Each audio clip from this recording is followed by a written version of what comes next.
So let's go over a couple things we've talked about. This is your original swing over on the left. And the big thing we talked about is how you get energy into the system. So we have a second in time, 3/4 of a second as we are heading up, and a point and the quarter of a second is downward. So we have a short time to create a lot of energy and maintain your geometry or the angles that in your golf swing. So when I look at golf swing, there's 6 things we possibly can move. We can move the shoulders, hips, arms, wrist, legs as we push off the ground, and your core muscles. You get in trouble when your swing is dominating the backswing by the hip turn and the shoulder. So what happens is you'll see this knee almost go to full flexion here. It'll just extend out because that hip is turning. So right now you're not creating any resistance from the ground here. So you're turning, and this gets also geometry, gets your club stuck behind you at this point. So that move, even though it looks from this 2D camera look, it looks okay, but as far as building any resistance, you don't have any. At this point, you're going to feel that's all you can do, and you're going to lift arms up. So right now, even though visually it looks good, it really doesn't have any kinetic energy to get energy back to the ball. So think of it as a couple examples we talked about, like what I think of also as just a spring, a screen door that has a spring on it in the back of your house. And if you open the door, that spring would stretch, and eventually you let go of it, and it goes flying back. And if you let go of it from the full stretch, it's going to make a lot of noise or power. We're trying to create that effect to help get energy into the system.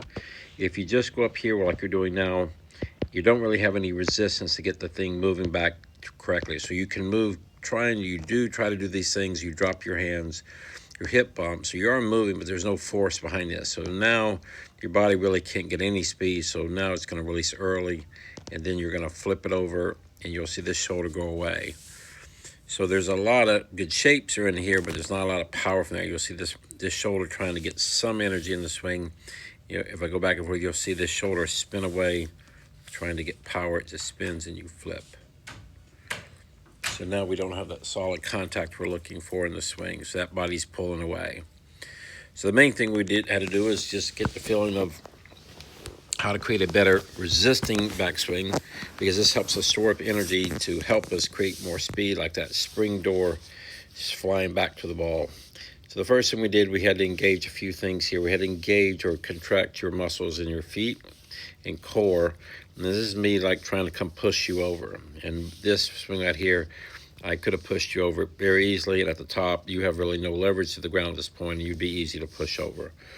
We're getting ready to change this energy. If you're not connected here to the ground, we cannot use any ground reaction forces.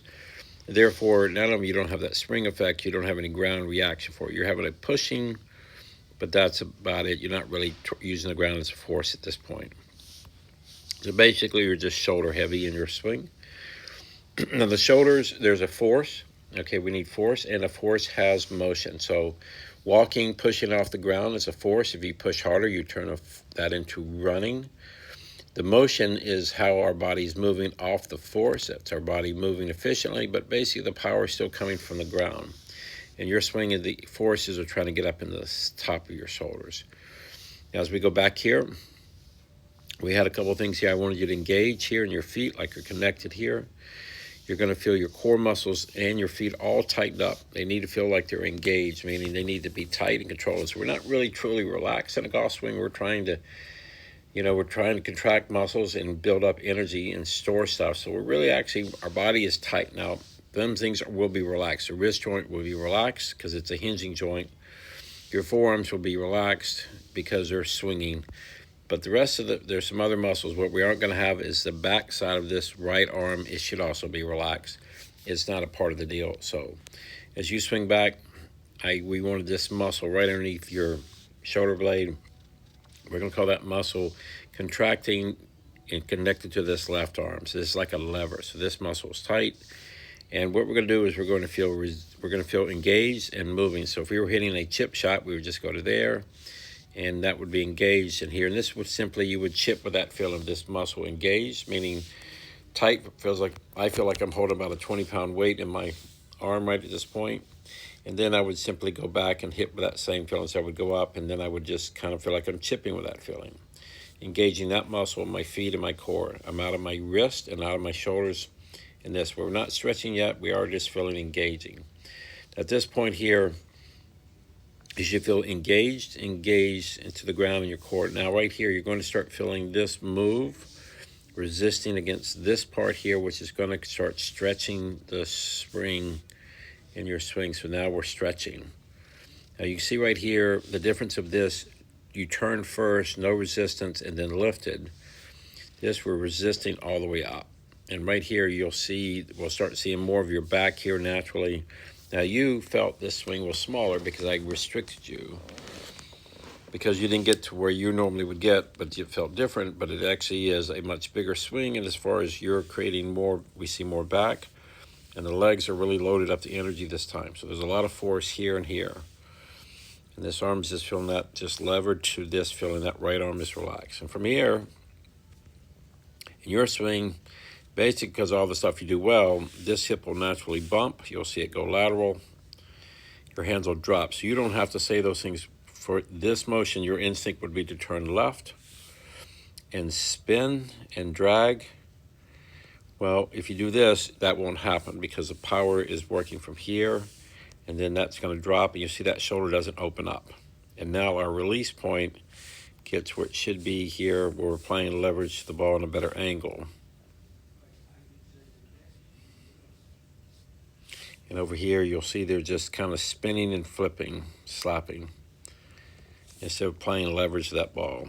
Now, right about here, in the swing, we have to get the energy into the golf club. We can't wait to impact. So as you're creating that nice solid contact, release, let the club go flying. I don't need you to do anything with your wrist. Think about how you're rolling your wrist. Just let it fly. Wherever it goes, it goes. Through impact, because of all this other stuff, everything will line up. See how your shoulder is the same position, how much that shoulder is pulling away with all this bad energy. Okay, you stay down longer. This keeps you down through the shot. You can see here this halfway point, that front shoulder is pulled away so much. That means your shoulders are trying to create power here. We're transferring this force into the club, into the ball, then release and come on up to your finish. So that's just really the key, understanding these things, that we're just resisting spring. You will do this naturally. Just feel like you're just letting it, like this, slam that screen door, let it go flying back down. The only timing thing is, when does the club get the energy out of you into the club? If you go too long, too soon, you're going to have, even all this stuff said, you'll still miss it to the right. So right about here, you can't just keep turning your body to the finish. You just feel like you're going to hit that impact bag, and feel like you're applying leverage that bag, and just let it go flying by. And that gives you all that natural follow through that you're looking for, and energy into your swing.